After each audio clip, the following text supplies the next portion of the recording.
الحاجة مادة في العصر الراهن إلى المسرحية والمحادثة، ولها آثار تربوية لا تخفى على مبصر واعٍ، وهي أسوة للعمليات التربوية التي تسعى لتكوين الشخص بصقل مهاراتهم عن طريق تنمية ملكاتهم وقدراتهم، ولها دور بارز وأثر بالغ في بناء المجتمع البشري، وهي مظهر من مظاهر المجتمع الذي نعيش فيه، وهي صورة واضحة عن حياة الناس الفردية والاجتماعية وعاداتهم التقليدية وأحوالهم الدينية والخلقية.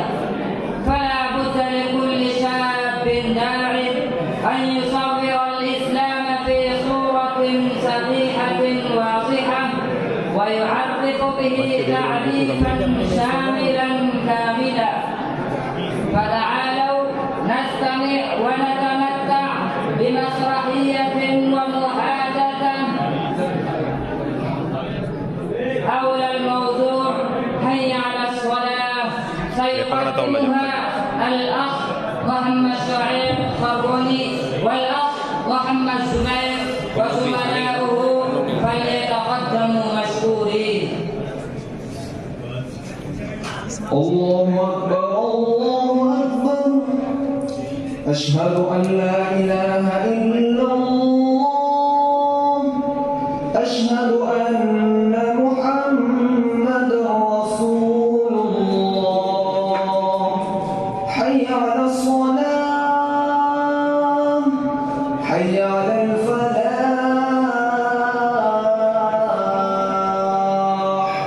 الله أكبر الله أكبر، لا إله إلا الله.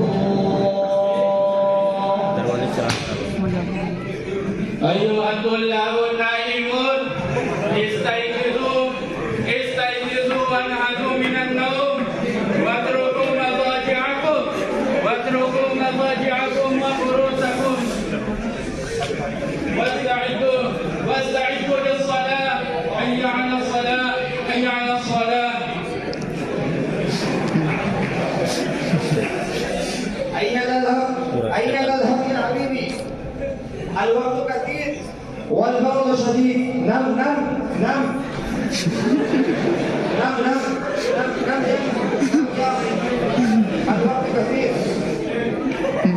الوقت كثير والبرد شديد. نم نم نم نم يا أخي. أيها الطلاب النائمون،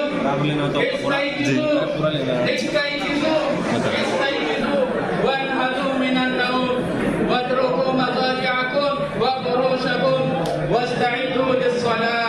حي على الصلاة، حي على الصلاة.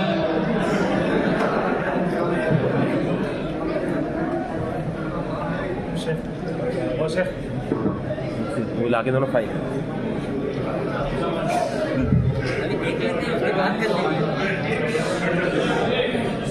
हाँ यहाँ से बात